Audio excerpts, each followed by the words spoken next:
Alrighty, here we go. So in this video, I'm going to be going over a sine example from the Thanksgiving homework. The equation is y equals 3 sine 2x minus pi plus 1.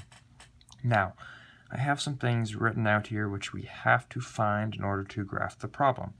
The a, the b, hk, the amplitude, the period, the width in between each tick mark, and then the first, second, third, fourth, and fifth tick marks. I'm just going to go ahead and write out here.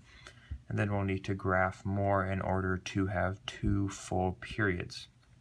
Now, as you can see, I already wrote the a value, which is 3. A value is always going to be the number or whatever in front of the equation at the very beginning. So in front of the sine in this case, could be in front of the tangent, cotangent, whatever. So it is 3.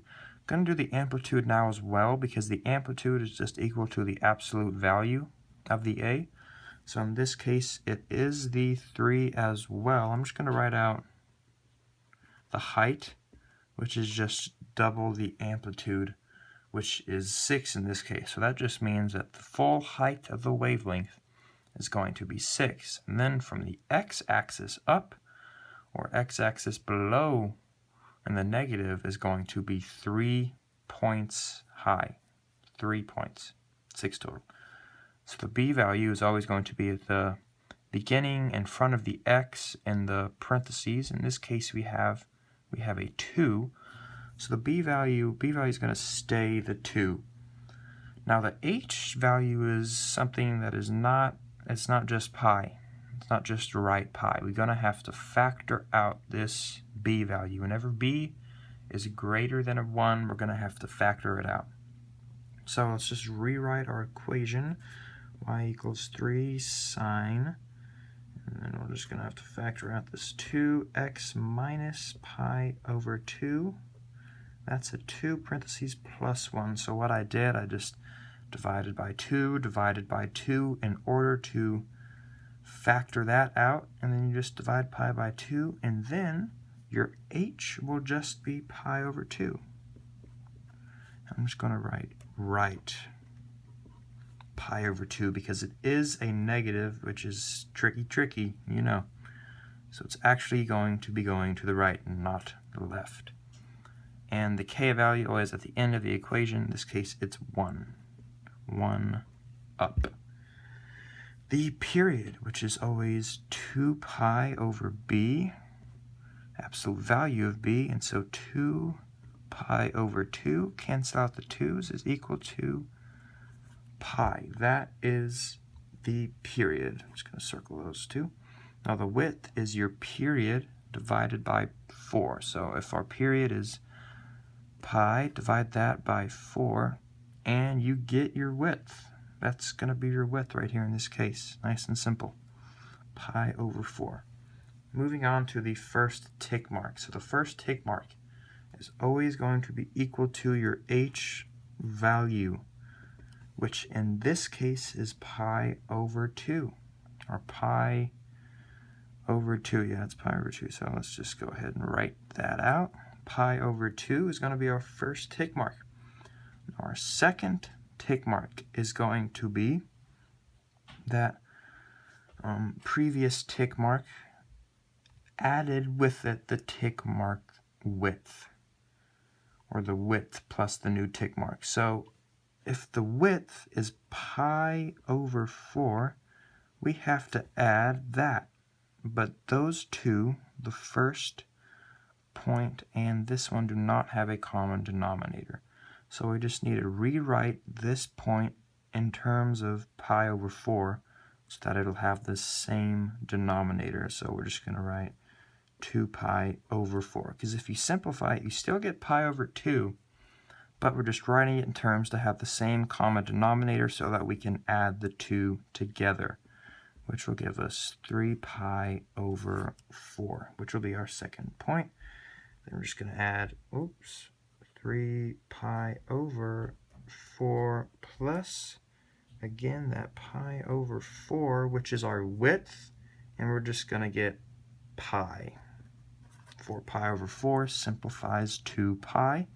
Now we're going to add that 4 pi over 4 plus our width of pi over 4 and get 5 pi over 4. Then do the same thing for the fifth, 5 pi over 4 plus pi over 4, the width, and get 6 pi over 4, which you simplify down to get 3 pi over 2. So let's go ahead and plot this out. So remember that k value is 1, up 1. So the new x-axis is going to be up 1. So I'm just going to plot that out. And then our amplitude is 3, so we're going to go 3 above and 3 below. So we're going to go 2, 3, 4, and then 0, -1, -2. So that is going to be our little graph for this problem. What did we say our first point was? H value, which is pi over 2. So let's go ahead and do pi over 2. And since we know that the width is pi over 4, we can go ahead and put pi over 4 right there. But let's graph our next point, which is 3 pi over 4. And the next point is going to be pi. And the next one will be 5 pi over 4. And then 3 pi over 2. Alrighty, so sine, we're going to graph sine. It's that easy. And since our h value is pi over 2 and it's right pi over 2, we're going to start at pi over 2. So that's what we're going to do. So start at pi over 2. Sine starts at the x-axis. Start at pi over 2. Go to the maximum height of the graph of our amplitude. Graph it.